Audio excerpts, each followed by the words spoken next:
Hello everyone. आज के इस वीडियो में हम वैदिक संस्कृत के बारे में जानेंगे, जो कि भारत के सबसे प्राचीनतम सभ्यताओं में से एक मानी जाती है।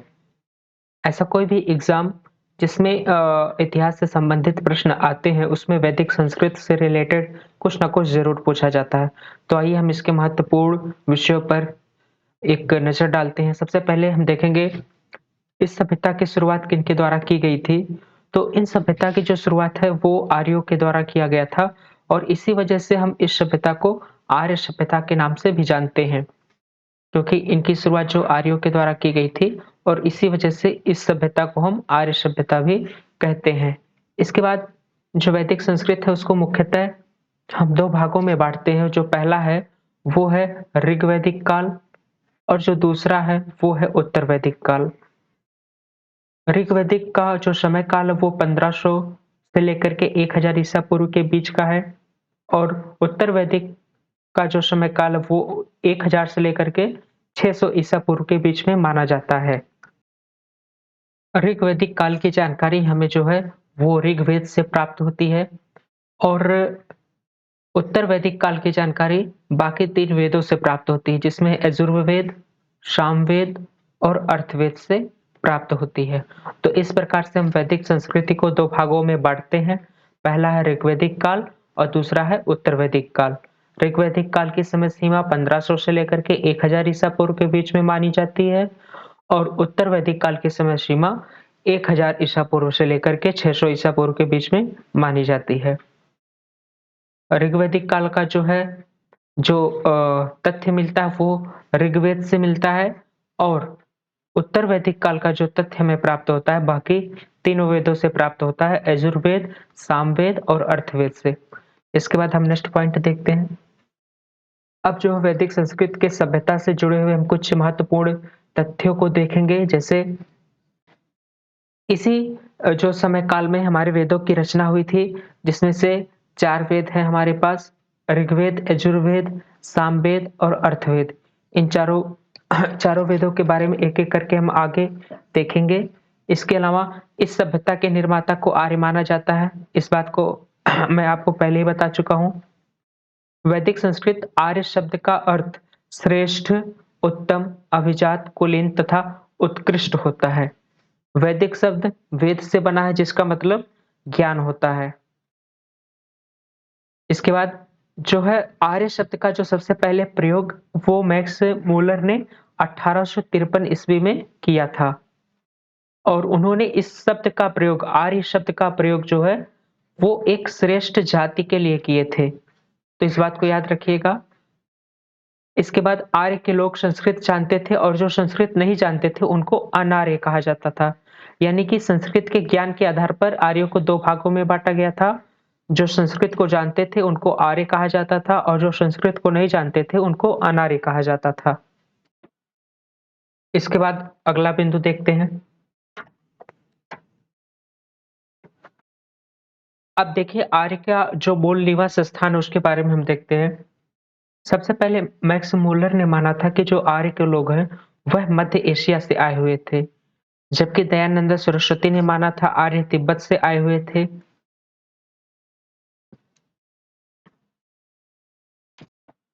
और बाल गंगाधर तिलक का मानना था आर्य उत्तरी ध्रुव से आए हुए थे।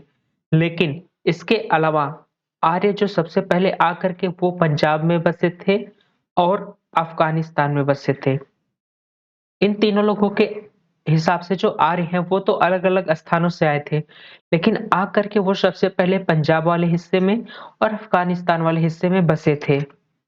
इसके बाद जो आर्यों की जो कुल मिलाकर के 5 प्रशासनिक इकाई थी, जिसको हम कुल के नाम से ग्राम, जन, विश्व और राष्ट्र के नाम से जानते थे। इसके बाद हम ऋग्वेद के बारे में देखते हैं। ऋग्वेद जो हमारा है वो सबसे प्राचीनतम वेद माना जाता है। अब इसके बारे में हम एक-एक करके देखते हैं। ऋग्वेद में सबसे पहले तो इसमें 10 प्रकार के मंडल हैं, 1028 सूक्त पाए जाते हैं, 10,462 ऋचाएँ हैं और ये सबसे महत्वपूर्ण हमारे हमारे एग्ज़ाम में प्रश्न बनता है कि जो है गायत्री मंत्र ऋग्वेद के किस मंडल से लिया गया है? तो गायत्री मंत्र मंत्र हमारे ऋग्वेद के तीसरे मंडल से लिया गया है। अगर देखा जाए जो ऋग्वेद में वो 10,000 कुल 580 मंत्र हैं, जिसमें से 118 मंत्र को दोहराया गया है। तो अगर हम इसमें से 118 घटा देंगे तो हमारे पास मूल मंत्रों की संख्या बचेगी 10,462। तो इतना ही जो है हमारे ऋग्वेद में कुल मूल मंत्रों की संख्या है, जबकि कुल मंत्रों की संख्या 10,580 है, जिसमें से 118 दोहराए गए हैं। अगर उनको घटा दिया जाए तो हमारे पास मूल मंत्र बचेंगे 10,462। इसके बाद ऋग्वेद के बाद आता है यजुर्वेद। यजुर्वेद में यज्ञ के नियम को लेकर के चर्चा की गई है तथा विधि विधान को लेकर के चर्चा किया गया है। इसके अलावा इसमें बलिदान विधि का भी वर्णन देखने को मिलता है यजुर्वेद में। तो यजुर्वेद मुख्यतः इन 2 बातों के लिए जाना जाता है। पहला, यज्ञ के नियम तथा विधि विधान का उल्लेख यहाँ पर मिलता है। इसके अलावा यजुर्वेद में बलिदान विधि का भी वर्णन देखने को मिलता है। तो यजुर्वेद से जुड़ी हुई ये 2 बहुत ही ज़्यादा मुख्य बातें हैं। इसके बाद सामवेद। सामवेद जो हमारा जो संगीत से संबंधित है, इसमें संगीत से संबंधित विषय पर चर्चा की गई है, जिसमें अगर हम शाम का शाब्दिक अर्थ समझे तो उसका मतलब होता है गान। इसके बाद भारतीय संगीत का जनक भी सामवेद को ही माना जाता है। तो इस बात को भी याद रखेंगे कि जो भारतीय संगीत का जनक है, वो सामवेद को माना जाता है। अगर हम अर्थवेद की बात करें तो अर्थवेद की रचना अथर्वा ऋषि द्वारा की गई थी और इस अर्थवेद में चिकित्सा से संबंधित, तंत्र मंत्र से संबंधित, वशीकरण से संबंधित जो है हमें व्याख्यान देखने को मिलते हैं। इसके बाद जैसे हम पढ़े थे कि सिंधु घाटी की सभ्यता में भी समाज को 4 वर्गों में बाँटा गया था। इसी प्रकार से अ, इस काल में भी वैदिक संस्कृत में भी समाज को 4 वर्गों में बाँटा गया है, जो कि ब्राह्मण के लोग होते थे, क्षत्रिय के लोग होते थे, वैश्य होते थे और शूद्र होते थे। अब इस समय में जो वैदिक काल में अलग-अलग देवताओं का अलग-अलग महत्व होता था, अलग-अलग कार्यों के लिए अलग-अलग देवता निर्धारित किए गए थे। जैसे जो इंद्र थे, वो उस समय आर्य के जो सबसे ज़्यादा प्रिय देवता थे और इनका दूसरा नाम पुरंदर था और इंद्र को युद्ध तथा वर्षा का देवता माना जाता था। इसके अलावा जो आग के देवता, उनको अग्नि कहा जाता था। इसी प्रकार से वायु के देवता को वरुण, जंगल के देवता को सोम कहा जाता था, तूफान के देवता का नाम मारुत हुआ करता था और जो सबसे ज़्यादा क्रोध करते थे, उनका नाम रुद्र था। इसके बाद जो है वैदिक काल की कुछ प्रमुख नदियाँ हैं, उस समय उनका क्या नाम था, इस तरफ है और अभी उनका आधुनिक क्या नाम है, इस तरफ है। जैसे प्राचीन नाम उनका मान लीजिए कोई नदी थी उसका नाम कुंभा था और अभी उसका नाम क्या हो चुका है, काबुल। इसी प्रकार से सदानीरा नदी का नाम पहले प्राचीन में था और अभी उसका नाम गंडक हो चुका है। तो इस प्रकार से इधर जो प्राचीन नदियाँ हैं मतलब जो नदियों का नाम प्राचीन में था और अभी जो उनका आधुनिक नाम हो चुका है वो इस तरफ है। तो यहाँ से भी एग्ज़ाम में कभी-कभी पूछ लिया जाता है कि जैसे विस्तता का अक्सर आता है हमारे प्रश्न में कि विस्तता का आधुनिक नाम बताइए, विस्तता नदी का आधुनिक नाम, तो उसका नाम आधुनिक नाम है झेलम नदी। इसके बाद देखिए 6 ऋषियों के समूह ने मिलकर के वेद और उपनिषद को अच्छे से पढ़ा। वहाँ से वो ज्ञान को अर्जित करके दर्शन बनाए, जिसे भारत का षष्ठ दर्शन कहते हैं या षट दर्शन कहते हैं। तो पहला यहाँ पर है, पहला, दूसरा, तीसरा, चौथा, पाँचवाँ और ये छठा। देखिए, जो सांख्य दर्शन है, उसके लेखक कपिल हैं। इसी प्रकार से न्याय दर्शन के लेखक गौतम हैं, योग दर्शन के लेखक पतंजलि हैं और वैशेषिक की कणाद, उत्तर मीमांसा के वाद नारायण और पूर्व मीमांसा के जैमिनी। तो इसमें से किसी न किसी का हर वर्ष ज़रूर मतलब प्रश्न आ जाता है कि फला दर्शन किसके द्वारा लिखा गया था। जैसे इसमें सबसे आसानी से याद हम कर सकते हैं योग दर्शन। जैसे बाबा रामदेव बताते हैं तो उनसे पतंजलि का नाम जुड़ा हुआ है, तो योग बाबा रामदेव से संबंधित है, तो हम पतंजलि आसानी से याद रख सकते हैं। इसी प्रकार से सांख्य दर्शन को कपिल ने लिखा है, तो अलग-अलग लेखक का नाम पूछ लिया जाता है, दर्शन का नाम दे करके। इसके बाद ये बहुत ही ज़्यादा जो मुख्य स्लाइड है, जैसे कुल वेदों की संख्या 4 है, कुल पुराणों की संख्या 18 है, उप उपनिषद की संख्या जो है वो 108 है और उपनिषद शब्द का मतलब होता है कि अपने मतलब गुरु के समीप बैठना, गुरु के पास या समीप बैठना, ये होता है उपनिषद का तात्पर्य। इसके बाद वेदांगों की संख्या जो है वो 6 मानी गई। देखिए इस बात में कन्फ्यूज़ नहीं होइएगा, यहाँ पे वेद लिखा गया है और यहाँ पे वेदांग लिखा गया है। अगर वेद पूछेगा उसकी संख्या 4 होगी, अगर वेदांग पूछेगा तो उसकी संख्या 6 होगी। इसको मैं बता ही दिया, उपनिषद का अर्थ जो है गुरु के पास या समीप बैठना होता है। और ये मोस्ट इम्पोर्टेंट पॉइंट है, सत्यमेव जो जयते है वो कहाँ से उद्धृत किया गया है, तो मुंडोक उपनिषद से लिया गया है। इस बात को याद रखिएगा। इसके बाद फिर कुछ अन्य महत्वपूर्ण तथ्य हैं, जैसे उस समय जो वैदिक काल में जो प्रमुख व्यवसाय होता था वो क्या था? तो लोग पशुपालन का कार्य करते थे। समाज उस समय का मित्र प्रधान हुआ करता था और गाय को अधन्या की श्रेणी में रखा गया था, मतलब कि जिसको नहीं मारा जाता है। अधन्या मतलब होता है कि जिसको ना मारा जाए या फिर ना मारा जाने वाला पशु। और इसी समय जो है अंतरजिखेड़ा में लौह धातु की खोज की गई थी। जबकि हम देखे थे कि सिंधु घाटी की सभ्यता में लौह धातु की खोज नहीं हुई थी, जबकि वैदिक संस्कृति में हमारे पास जो है लौह धातु के मिलने के साक्ष्य प्राप्त हो चुके हैं। और ऋग्वेद में सरस्वती नदी को सबसे महत्वपूर्ण नदी का दर्जा दिया गया है, तो ये भी पॉइंट बहुत ही ज़्यादा इम्पोर्टेंट है।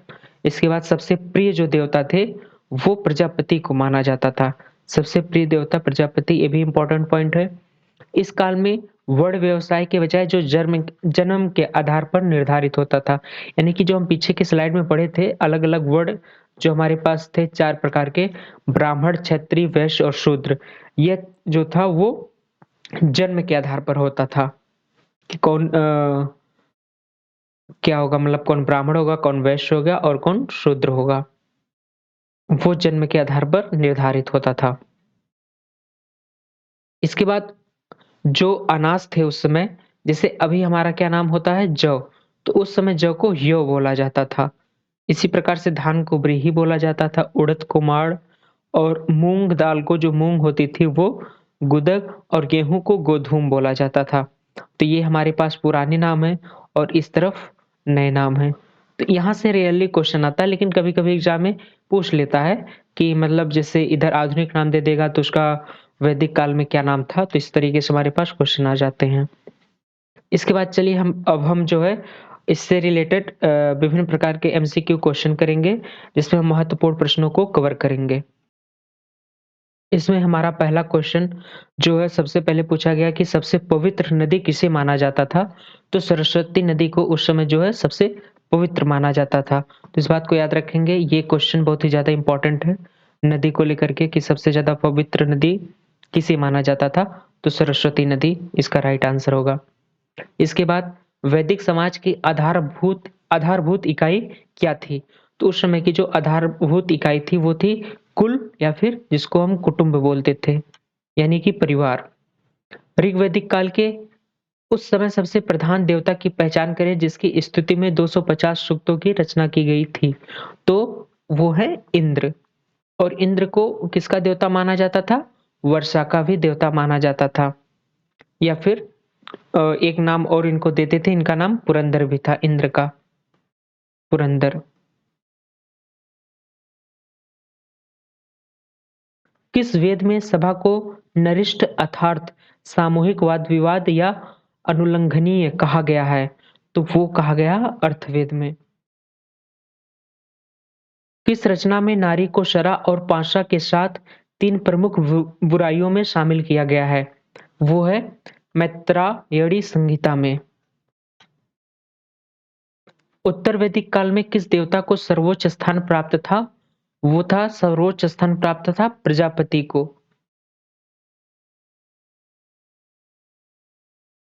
संस्कारों की कुल संख्या तो सबको पता होनी चाहिए, 16 संस्कार होते हैं।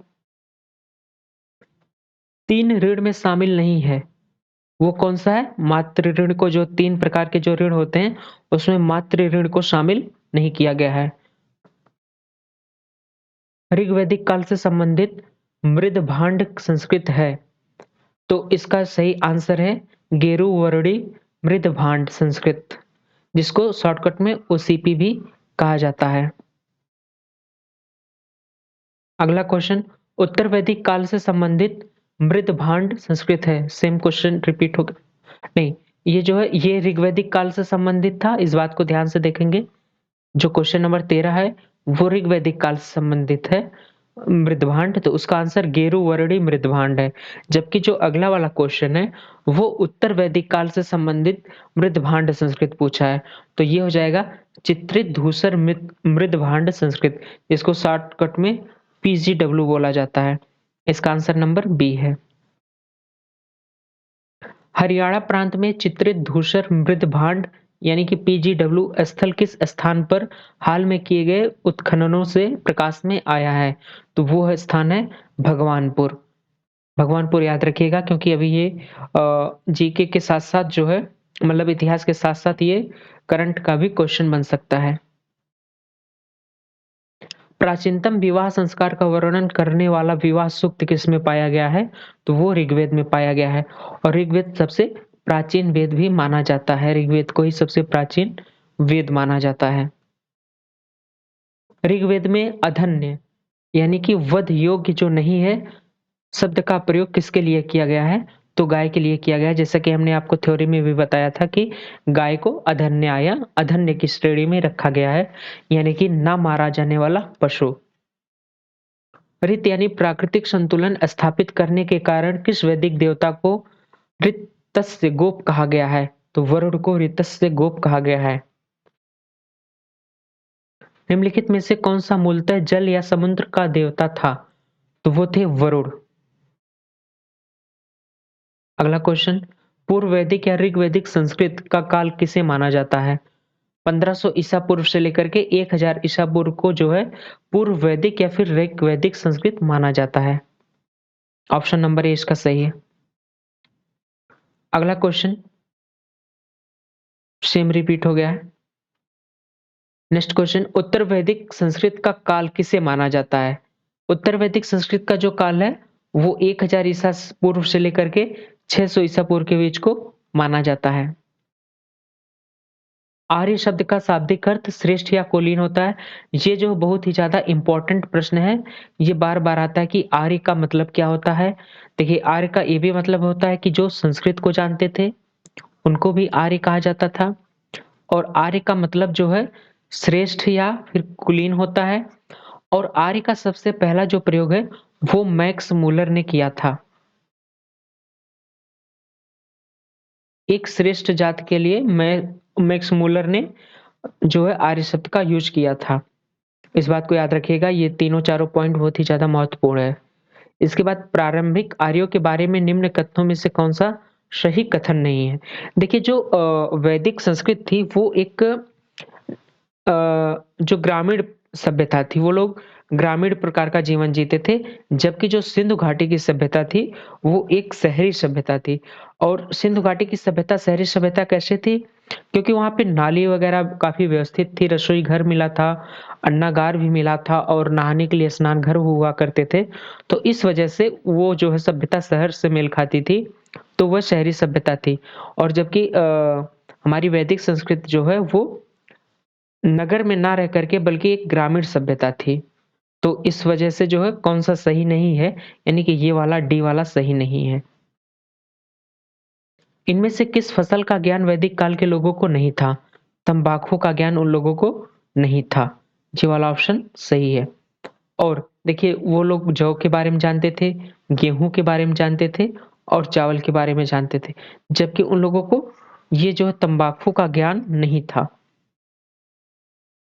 अगला प्रश्न उत्तर वैदिक काल के वेद विरोधी और ब्राह्मण विरोधी धार्मिक अध्यापकों को किस नाम से जाना जाता था?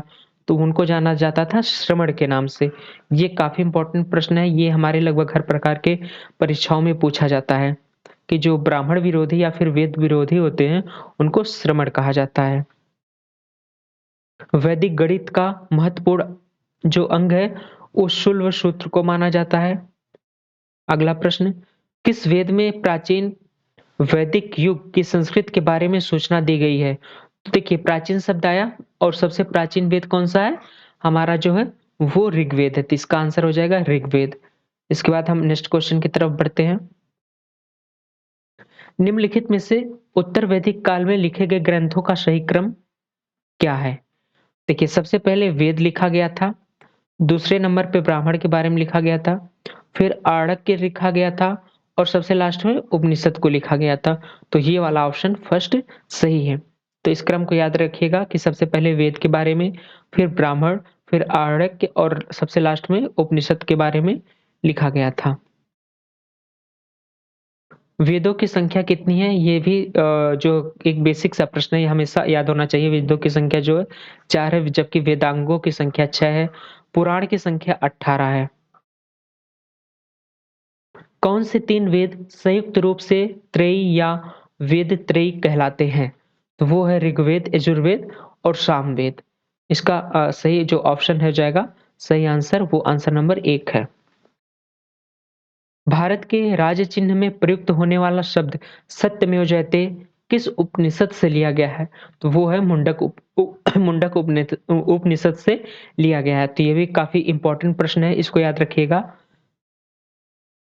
अगला क्वेश्चन, ऋग्वैदिक आर्यों का मुख्य व्यवसाय क्या था? वो था पशुपालन। ऋग्वैदिक के लोग क्या करते थे? पशुपालन करते थे। ये भी इम्पोर्टेंट प्रश्न है। भारतीय संगीत का आदि ग्रंथ कहा जाता है सामवेद को। मोस्ट इम्पोर्टेंट प्रश्न। प्रथम विधि निर्माता कौन है? तो प्रथम विधि निर्माता मनु को माना जाता है। इसका आंसर नंबर ए है। पुराणों की संख्या कितनी है? 18। मैं आपको पहले ही बता दिया हूँ, ऑप्शन नंबर ए सही है। ऋग्वेद में संपत्ति का प्रमुख रूप क्या है? गोधन को माना जाता था, यानी गाय। ऋग्वेद के किस मंडल में शूद्र का उल्लेख पहली बार मिलता है? तो ऋग्वेद के 10वें मंडल में शूद्र का उल्लेख पहली बार मिला है। और इस बात को याद रखिएगा कि जो ऋग्वेद है वो सबसे ज्यादा प्राचीनतम वेद है। अगला प्रश्न, वैदिक धर्म का मुख्य लक्षण इनमें से किसकी उपासना था? तो वैदिक धर्म के लोग किसकी उपासना करते थे? प्रकृति की उपासना करते थे। किस देवता के लिए ऋग्वेद में पुरंदर शब्द का प्रयोग हुआ है? जाहिर सी बात, मैं इसको आपको 2-3 बार बता चुका हूँ। इंद्र का जो दूसरा नाम पुरंदर हुआ करता था। अगला प्रश्न, शूल सूत्र किस विषय से संबंधित था? तो वो ज्यामिति से संबंधित था। यानी कि जो ज्यामिति वाली गणनाएं होती थी, जैसे वर्ग हो गया, त्रिभुज हो गया, ठीक है, आयत हो गया, इन सबसे जो संबंधित गणना होती थी यानी ज्यामिति वाली गणना, उसमें शूल सूत्र का प्रयोग किया जाता था। अशतो माँ सदगमय कहाँ से लिया गया है? वो भी जो है ऋग्वेद से लिया गया है। आर्य भारत में बाहर से आए और सर्वप्रथम कहाँ पे बसे थे? देखिए सर्वप्रथम वो लोग पंजाब और अफगानिस्तान में बसे थे। पंजाब एंड अफगानिस्तान।